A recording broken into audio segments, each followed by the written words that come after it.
Back to Metal Rules TV, where the underground meets the playground. Guys, you're never going to believe this. What, dude? Again? Juan Croucier, you guys know who he is? Juan, yeah. Jim Croce? Nope. He may be rejoining Ratt. Why? Like rap music? Ratt. Rat. Oh, Rat. Juan, that dude. He was a guitarist, right? He was a bass player. He was the bass player. Yeah, This band is almost as relevant as Ted Nugent. It's less relevant. Yes. I think if the guys in Rat would act a lot more like assholes publicly in front of TV cameras, they'd be a lot more relevant. I hope Juan Croucier comes back to Rat, because I can't wait to see him next time in my local neighborhood shitty bar. First They'll be playing once they move the jukebox out of the way. Hey, Rat, you can sit up there. Steve Rat Pierce is have all those racks on the front. front cover?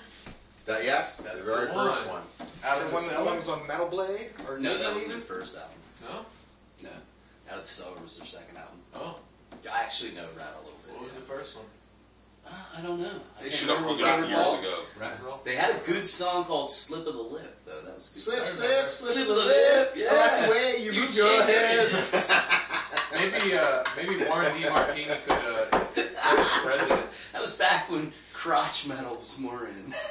Well, Juan Croucier was out of the band for a long fucking time. I mean, like... He was an original. They had Robbie Crane came in. Oh, he was thank there God. for 15 years. Oh, wow. Then he left to join Lynch Mob. Ooh, that's kind of a lateral move. That's like all these LA bands that don't mean anything anymore, that like just trade partners in LA.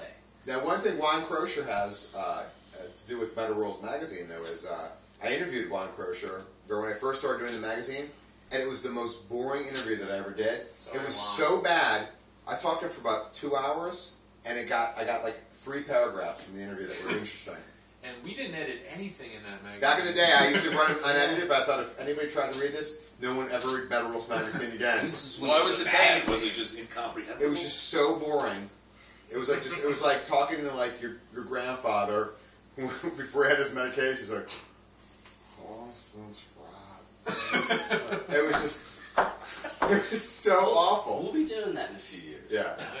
I can usually space out when things are really bad, but even then, it was so painful in the interview that it had to be cut to this big with a giant picture. Two drawing me a picture of a rat on a page with him like playing a bass. Yeah, I remember. It was like half the page, and then there was like 3 paragraphs, and that's from like a 2+ hour interview. Is all I could find interesting out of that to post. Maybe I'll check them out when they play at Vince Neil's strip club. When he falls off because he's fat. And hopefully I'll see Vince Neil fall over. With That would the be the Kiss That would be the perfect. Molly Crew More lightning strip clubs, man. and Aerosmith. What was the question?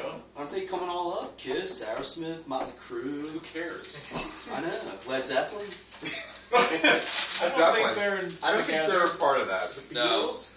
The Beatles. Yeah, I'm ready for that show. Beatles. And that's what we got on Ratt. God love them. Rock and roll. Junior. That's a great song. Now I've pissed off Rat fans. What's the next? All 5 rules.